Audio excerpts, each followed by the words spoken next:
Yo estaba de 8 o 10 años y entrenábamos en un parque cerca de la casa con perros, pero yo no me aficioné y nunca fui a una corrida de toros.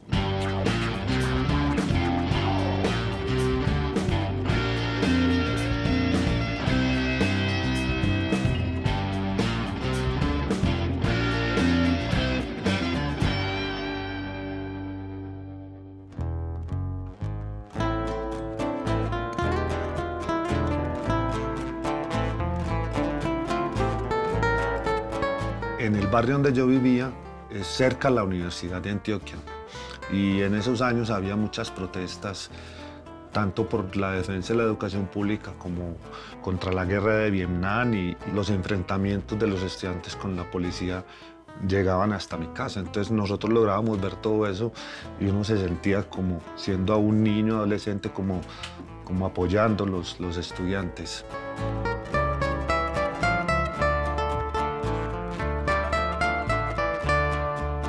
Esa época, digamos, entre la adolescencia, ¿sí? y estando en el colegio, también era la época en que estaban emergiendo los grupos de izquierda, tanto armados como no armados. Venía la música social, la música protesta, y en ese momento, pues, digamos que la primera decisión política era si uno estaba o no, si estábamos o no con la lucha armada. Pero la izquierda armada no estaba unida. Primero nacieron las FARC, después hubo una división y surgió el Ejército Popular de Liberación, y había nacido ELN, motivado un poco por la Revolución Cubana y con la historia del padre Camilo, un sacerdote que murió en un combate, pero era un líder popular muy importante. Había una sensibilidad por lo cristiano. Ese primer acercamiento yo siempre lo he puesto en el año 76, que fue cuando hicimos las primeras tareas de distribuir propaganda. Entonces lo repartíamos en el barrio, lo repartíamos en el colegio, lo repartíamos en los sindicatos, ¿sí? Y ya desde ese momento empezábamos a apoyar las huelgas, a ir a las huelgas a Amanecer, pero también hacíamos teatro, ¿sí? Teatro social, un proceso donde, digamos, uno iba mostrando disciplina, iba mostrando responsabilidad que le interesaba, ¿cierto? Y no había, digamos, ningún obstáculo. Tenía yo 16, 17 años cuando eso pasó. Cuando yo ingresé a la universidad en el año 78, ya llevaba 2 años participando en células, en grupos. Yo me voy definiendo por trabajar más en el barrio, por fortalecer más el trabajo del barrio. Lo conocí en la Universidad de Antioquia mientras hacía mis estudios de comunicación social, periodismo. Veía que era como alguien que asumía unos liderazgos importantes en esa época, como en las luchas universitarias. Y había mucho activismo, había una efervescencia estudiantil, juvenil, de gente que le apostaba como a los proyectos sociales. En el año 84, que yo participo en la dirección, ya uno no toma las decisiones, y es lo que llamábamos en ese momento la profesionalización. O sea, dedicado tiempo completo a la revolución. Desde el año 86 hay una unificación, y lo que se nota es un crecimiento muy grande. Ese crecimiento, digamos, se explicaba porque, a pesar de que estaba dividida, todo el mundo tenía lo que se llamaba el espíritu heleno, digamos, estar ahí. Y se habían conseguido muchos recursos económicos, pues en dólares, ¿sí? Producto sobre todo, pues de un impuesto que el ELN le cobraba algunas compañías petroleras. Se crean los frentes de guerra, frente de guerra nororiental, frente de guerra noroccidental, frente de guerra central, frente de guerra suroccidental y el frente de guerra norte. 5 frentes de guerra con sus estructuras, sus recursos. Entonces digamos que el ELN tenía una presencia en todo el territorio nacional.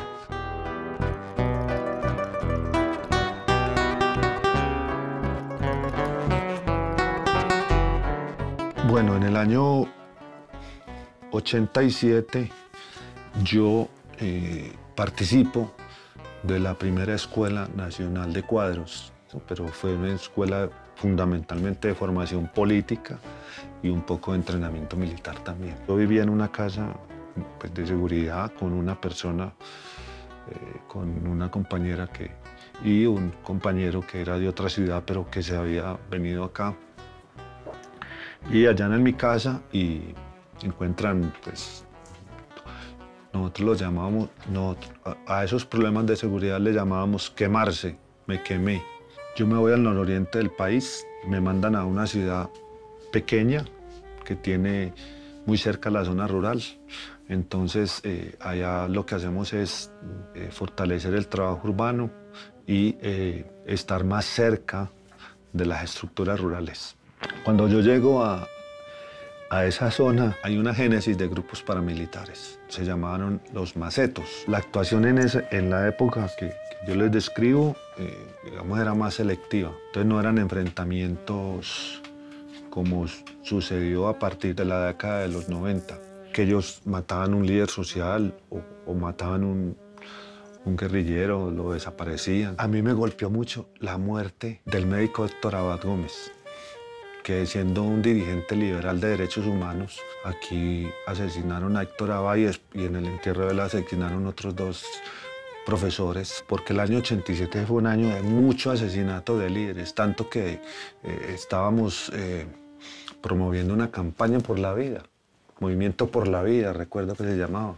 En el año 89 el ELN realiza el Congreso. Ese Congreso fue muy tenso, había muchas tensiones políticas. Esas tensiones yo empecé a sentir que eran más basadas en el poder que en la razón. Esa situación de esas contradicciones políticas, de ese manejo, pues que yo puedo resumir en que como yo no tengo razones, entonces impongo la fuerza. A mí me fue aburriendo mucho y en el año 91 yo decido que me voy para otra parte, y no para donde la organización me mande, sino para donde yo quisiera ir. Aparte de que cuando yo llego, supuestamente me sancionan. ¿Dónde está mi Joselito? Que la niebla lo cubrió. En el año 93 yo estaba muy metido en un movimiento antiglobalización, digámoslo así, legal, y fui capturado. El bus lo paran y preguntan por mí, el ejército. Me llevan, conocido pues como la Brigada 13, que era conocida por las torturas, por las desapariciones. Duró mucho tiempo, digamos, afectándome, ¿sí? Porque siempre uno piensa en el fantasma de lo que pudo pasar, de lo que te estaban diciendo, de las cosas que en medio de la tortura. Yo de esto he hablado muy poco, pero digamos, lo que yo sentí esa noche, más que una tortura física, fue psicológica, muy fuerte. Y cuando yo salgo, ya había nacido mi hija, tenía 5 meses, cuando eso, y yo empiezo a pensar qué hacer, y decido, es una decisión mía personal, renunciar a la organización. ¿Qué voy a hacer? Llevo 17 años en estas, no había trabajado, yo no sabía pues muchas cosas, ¿cierto? Y ese primer año fue duro. Entonces yo viví 6 años con una condena encima, pues con problemas judiciales encima. Ahí logré pues sobrevivir y mantenerme ya en una vida legal. Y van muy apasionado por el tema de derechos humanos, por el tema de prevención de reclutamiento y el deseo por ayudar a la gente, por servir, por ir a donde haya que ir, por hacer lo que haya que hacer con tal de cambiar mundos.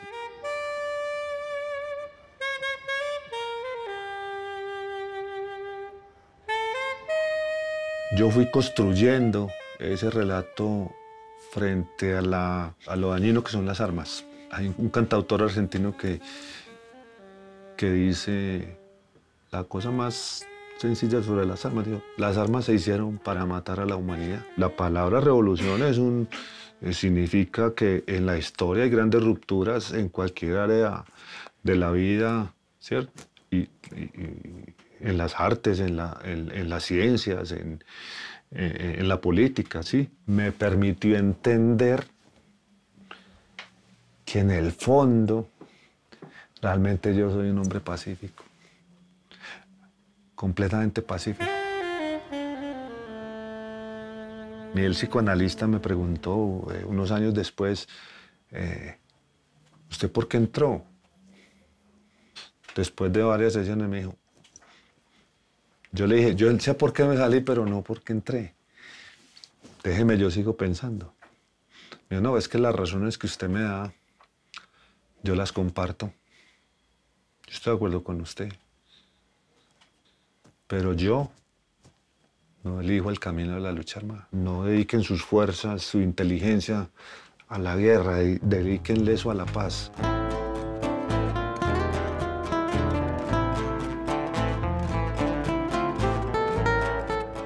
Yo al Iván de hoy lo veo con una pasión enorme que termina contagiando a muchos. El deporte, el arte, la cultura, lo social, nos acercó no solo para el divertimento, sino para entender cómo eso se convierte en instrumentos y en herramientas de transformación social.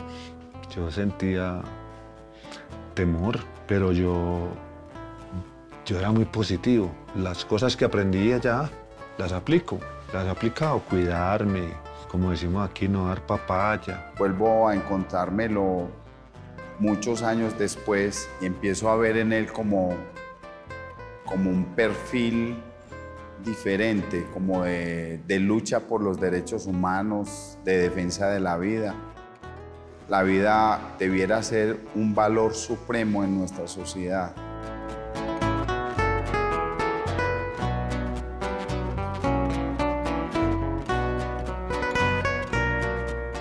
Yo conocí el balcón hace unos 7 años, viendo algunos espectáculos, y en el año 2013 me acerqué a ellos.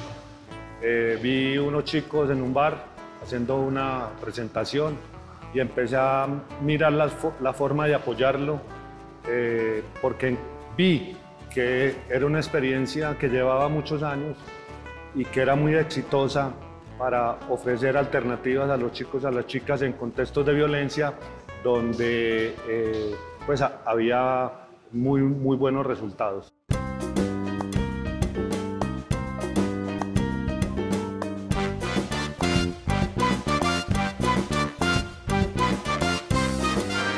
Yo soy sociólogo y si volvieran a nacer, yo no diría como Borges que sería mejor, sino que yo sería músico. Yo no sé, en algún momento, cuando estaba en el tránsito un poco de la guerra para estos procesos, yo le decía a mis amigos que si tuviera un epitafio sería siempre alegre.